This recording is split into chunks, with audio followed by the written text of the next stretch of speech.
Hello everyone. Today we are going to discuss about the IUDs or intrauterine device or intrauterine contraceptive device. जो couple अपने बच्चों के बीच में time space देना चाहते हैं उनके लिए ये डिवाइसेस बहुत ही फायदेमंद हैं। सो 1 ईयर के ऑप्शन से लेकर के 10 ईयर तक के ऑप्शन में प्रेगनेंसी को रोकने के लिए ये डिवाइसेस अवेलेबल रहते हैं and these devices are fitted by expert doctor और nurse into the uterus of female और इन डिवाइसेस से प्रेगनेंसी को रोका जा सकता है। और ये डिवाइसेस हमारे पास दो टाइप के आते हैं, एक नॉन मेडिकेटेड और एक मेडिकेटेड। नॉन मेडिकेटेड आईयूडी के लिए आप मेरी दूसरी वीडियो देख सकते हैं। नॉन मेडिकेटेड आईयूडीज वो आईयूडी होती हैं जो कोई भी आयन या हार्मोन रिलीज या कोई भी थेरेप्यूटिक ड्रग रिलीज नहीं करती हैं। और मेडिकेटेड आईयूडीज वो आईयूडीज होती हैं जो या तो कोई आयन या फिर हार्मोन रिलीज करें। तो हमारे पास मेडिकेटेड आईयूडी दो कैटेगरीज में डिवाइडेड है, copper releasing and hormone releasing. Copper releasing IUD को सेकंड जनरेशन आईयूडी भी कहा जाता है और हार्मोन रिलीजिंग आईयूडी को कहा जाता है थर्ड जनरेशन आईयूडी, जबकि non medicated IUD first generation IUD है। और ये जो आपको फर्स्ट, सेकंड और थर्ड जनरेशन बताया, ये it is on the basis of their discovery. And now firstly we are going to do copper releasing IUD. जो कॉपर रिलीजिंग आईयूडी है ये प्लास्टिक की बनी होती है और प्लास्टिक के साथ इसमें इस तरीके से नीचे दो स्ट्रिंग्स होंगे और ये जो सेंट्रल पार्ट आप देख रहे हैं, this is the cylindrical portion and it is bound by a copper wire. इसके ऊपर कॉपर वायर लिपटी हुई होती है कोर के ऊपर और ये कोर ज्यादातर प्लास्टिक का होता है, लेकिन कुछ आईयूडीज में इसको सिल्वर का भी बनाया जाता है, यानी कि मेटल का भी बनाया जाता है। तो जो फर्स्ट हम कैटेगरी कर रहे हैं कॉपर रिलीजिंग आईयूडी की, इसमें कोर के ऊपर कॉपर वायर को रैप किया जाता है और इस कॉपर वायर की जो थिकनेस है दैट इज 0.2 टू 0.4 मिलीमीटर्स। तो इस थिकनेस की कॉपर वायर इसके ऊपर लपेटी जाती है और ये कॉपर वायर क्यूप्रिक आयंस को रिलीज करती रहती है। So this wire used to release ions in the uterus. तो ये कॉपर आयंस रिलीज करती है यूट्रस के अंदर। So this was the structure of copper releasing IUD. अगर अब मैं इसके एग्जाम्पल्स की बात करूं तो इसमें काफी सारे एग्जाम्पल हमारे पास आ जाते हैं, जैसे कि CUT, CU7, Multiload 375, CUT 380 and so on.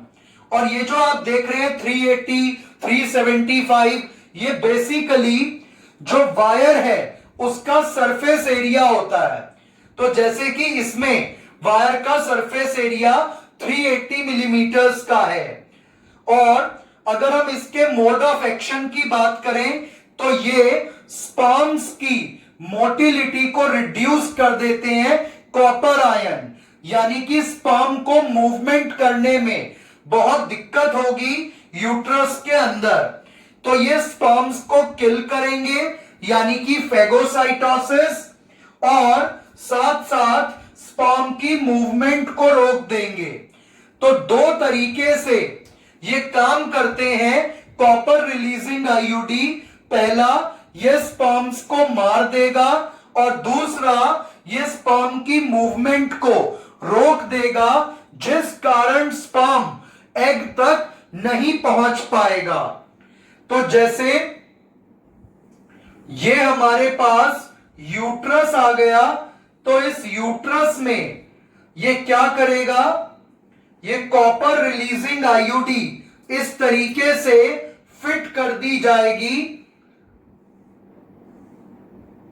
और ये इसके स्ट्रिंग्स आ गए।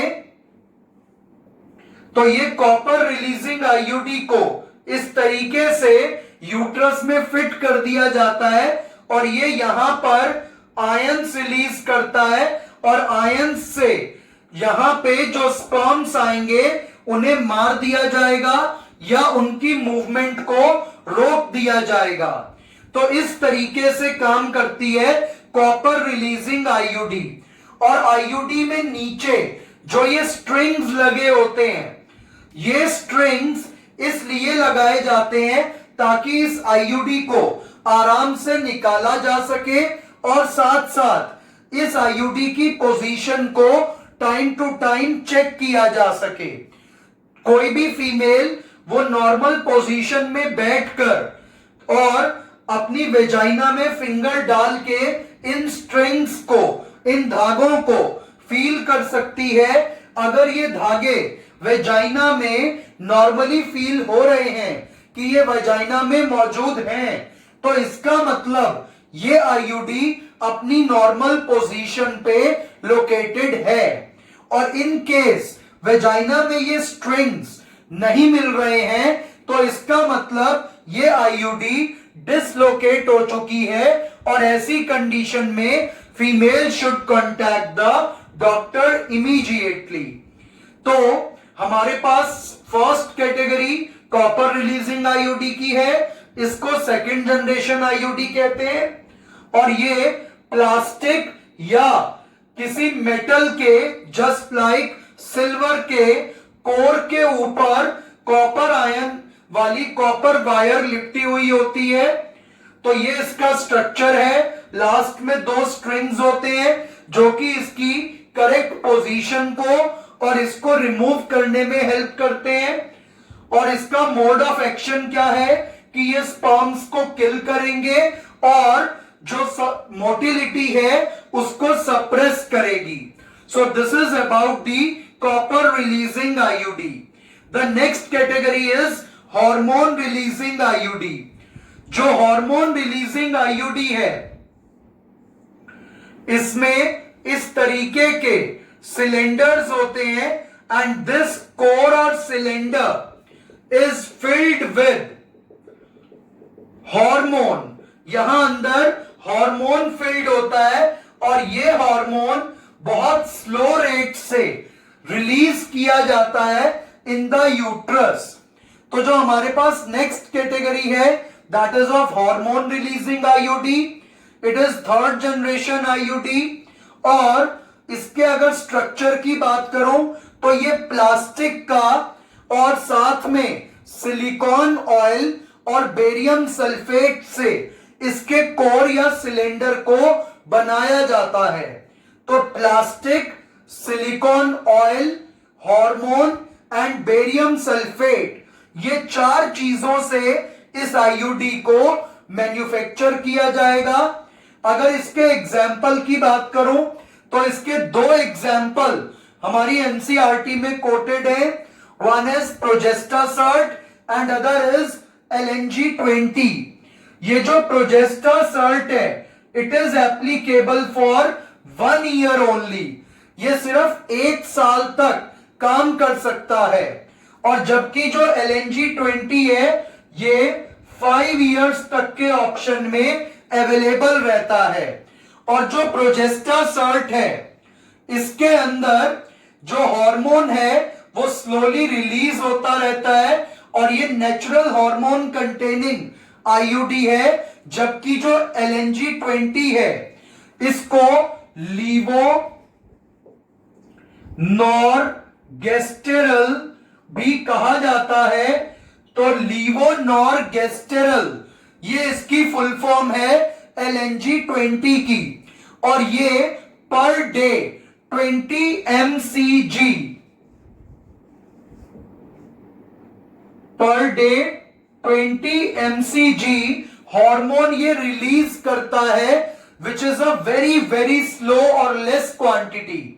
तो स्टार्टिंग के डेज में तो ये 20 mcg hormone per day release करेगा और लास्ट में आकर के 16 mcg पर आ जाएगा। तो 20 या उससे कम mcg हार्मोन ये पर डे रिलीज करता है, इसीलिए इसके नाम के आगे 20 लगाया गया। और इसकी फुल फॉर्म है लीवोनॉर्गेस्टेरल, और ये जो है 5 ईयर के ऑप्शन में अवेलेबल रहता है और इसमें टोटल 52 मिलीग्राम्स ऑफ हार्मोन को फिल करके भेजा जाता है। तो LNG-20 के कोर में 52 मिलीग्राम हार्मोन को भरा जाएगा और उस 52 मिलीग्राम में से 20 mcg, जो कि उससे काफी छोटी यूनिट है, इतना हार्मोन पर डे यहां से रिलीज होगा। तो ये 5 साल तक काम कर पाएगी।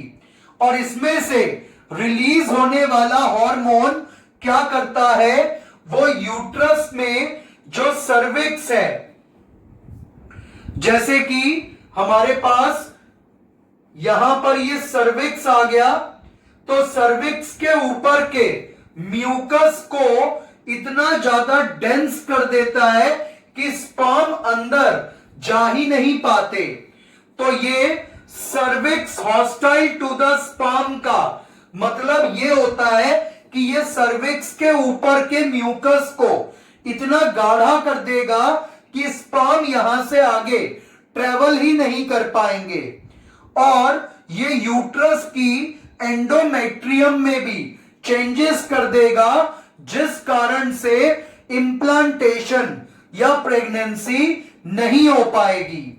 तो कॉपर रिलीजिंग आईयूडी तो स्पर्म को मार देती है और उसकी मूवमेंट को रोक देती है, जबकि जो हार्मोन रिलीजिंग आईयूडी है वो या तो स्पर्म्स को मूव करने नहीं देगी सर्विक्स के म्यूकस को गाढ़ा करके, या फिर वो जो है एंडोमेट्रियम में चेंजेस करेगी या यूट्रस के म्यूकस को भी गाढ़ा कर देगी, जिस कारण स्पर्म आगे नहीं जा पाएंगे और प्रेगनेंसी रुक जाएगी।